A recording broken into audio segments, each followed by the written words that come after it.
Olá! O tema dessa nossa análise de hoje, olha, ele tem o poder de mudar o jeito que a gente vive os nossos dias. A gente vai falar sobre a ilusão do depois.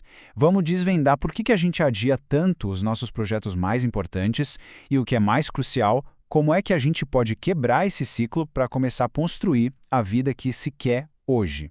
Vamos começar com uma provocação para a gente pensar junto. Imagina que a vida é como a bateria de um celular. Só que tem um detalhe, ela não recarrega, nunca. E a gente não sabe qual a porcentagem exata. Pode ser 80%, pode ser 2%. A única certeza é que a tela está ligada e a energia está sendo consumida a cada segundo.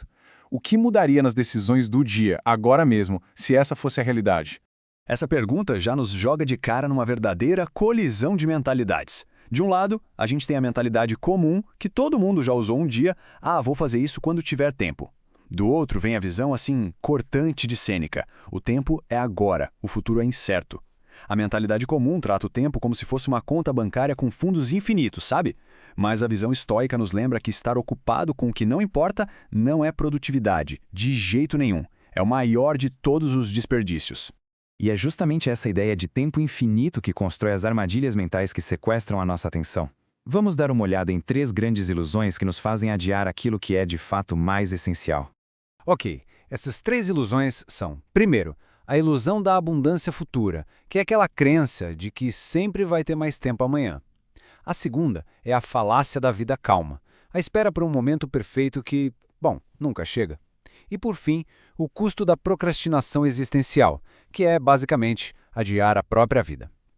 Vamos nos aprofundar nessa segunda, que talvez seja a armadilha mais perigosa de todas. Agora, o que é bem interessante aqui é essa segunda armadilha, a falácia da vida calma. Sabe o que é isso? É a crença quase mágica de que um dia não vai ter mais boleto inesperado, não vai ter crise nem correria, e só então vai dar para começar a viver de verdade. É uma desculpa bem sofisticada que o nosso cérebro cria para justificar a inércia. E essa metáfora ilustra a armadilha de um jeito brilhante. Imagina um camponês que, em vez de construir um barco ou simplesmente encarar a água, senta na margem e decide esperar o rio parar de correr, para ele poder atravessar com os pés sequinhos. A verdade, que dói um pouco, é que o rio nunca para. A vida nunca para de acontecer. O estado natural da existência é um movimento. Então, se o rio nunca para, qual é a alternativa? Bom, é a escolha consciente de agir agora. Essa decisão que transforma tudo. Ela é o divisor de águas entre quem apenas assiste à própria vida e quem a protagoniza de verdade, passando de um acumulador de planos para um executor de realidades. E a diferença é gritante. O acumulador de planos ele tem cadernos cheios de ideias geniais que dependem daquela tal vida calma que nunca chega. Já o executor de realidades ele vê a incerteza do futuro não como um motivo para ficar parado, mas como um chamado urgente para construir agora. É como plantar a árvore hoje porque se quer a sombra amanhã. Mas como fazer essa transição na prática? A filosofia estoica nos oferece um tipo de manual de ação, sabe?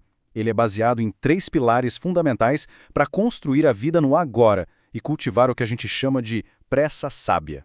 Esses pilares formam um guia bem prático. O primeiro é vencer a tirania da procrastinação, entendendo de onde ela vem de verdade. O segundo, cultivar a intensidade da presença, ou seja, agir com foco total. E o terceiro é construir um legado imediato, fazendo com que cada dia conte. Vamos começar pelo primeiro. Certo? Vamos a fundo nesse primeiro pilar. Geralmente, quando a gente procrastina, a primeira palavra que vem à mente é a preguiça. É comum rolar um auto-julgamento por causa disso. Mas uma análise mais profunda mostra que adiar o que é essencial não tem a ver com preguiça. Tem a ver com medo. É o medo que paralisa, o medo de falhar, o medo de que o resultado final não seja tão perfeito quanto a gente imagina. Ou, às vezes, é até o medo do esforço gigantesco que aquele projeto parece exigir. Mas quando a gente entende que o tempo é agora, o foco sai desse resultado distante e aterrorizante e se volta para a pequena ação que pode ser feita nos próximos 5 minutos. E isso desarma o medo. Então, o ponto crucial aqui é entender a diferença entre a urgência, que nos move, e a que nos paralisa. A ansiedade é uma fuga do presente, é o desejo de que o futuro chegue logo para acabar com a angústia. Já a pressa sábia é o oposto. É o desejo de extrair o máximo do agora, de viver com excelência o momento presente, justamente porque ele é único e passageiro. Essa pressa sábia transforma a qualidade das nossas ações e nos leva direto para o pilar final, o legado imediato. A ideia de legado costuma estar associado ao fim da vida, né? Mas, agindo no agora, o legado começa a ser construído no primeiríssimo passo. Cada ação de um executor de realidades, por menor que seja, é um tijolo na biografia que está sendo escrita. Tem uma constatação estoica que é de arrepiar. Muitos morrem sem nunca ter começado a viver. Por quê? Porque passaram décadas só se preparando para o futuro. Compraram as ferramentas, leram os manuais, fizeram os cursos, mas nunca entraram em campo para jogar a partida. E isso nos deixa com uma reflexão final.